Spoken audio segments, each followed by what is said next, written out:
the opposite term ng NSTP. Okay? Ako ay isang regular police officer. At the same time, reserve admin officer. Kaya ang tawag sa akin, sabi ko sa kanila, PNPA. Okay?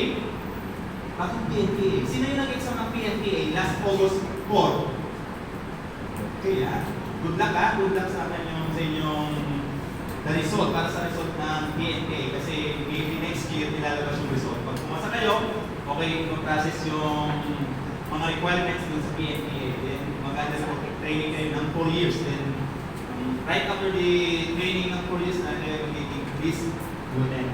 Okay, ha? Sige, good luck ko lang sa mga nag-exam last August. Okay? Yung PNPA, sa akin, Philippine National Police. At the same time, Army ka. Kaya PNPA ang tawag sa akin.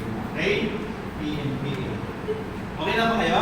Parang malungkot, di ba? Handa na bang lahat?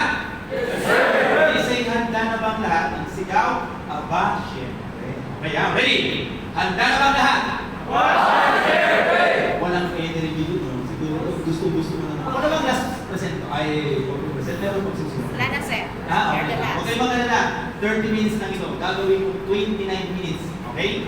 Para tapos agad tayo sa ating simple presentation. Kasi itong orientation na ito, hindi siya lang. Then, this coming Sunday, magkakaroon tayo ng full orientation ng ROTC. ROTC policy, the trainings policy, doon yung gagawin natin sa ROTC. This time, pahapiyaw lang.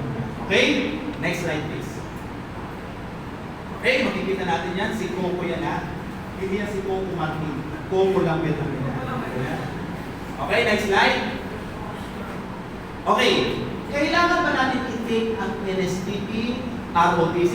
Yes or yes? Of course, yes. Diba? Hindi ka makakagraduate without the NSTP. Okay? We have 3 components na NSTP. LTS, the CWTS, and the ROTC. And if you are a criminology student, automatic ROTC ang kukunin nyo. Pero kung other courses kayo, sa TED or other course, automatic po kayo doon sa CWTS or LTS. Kaya hindi pwedeng mag-graduate without the NSTP. May legal basis tayo, okay? Andyan yung legal basis under the NSTP law, okay? Republic Act 9163. Nakasadyan yung batas. Then, andun yung tinatawag na Republic Act 7070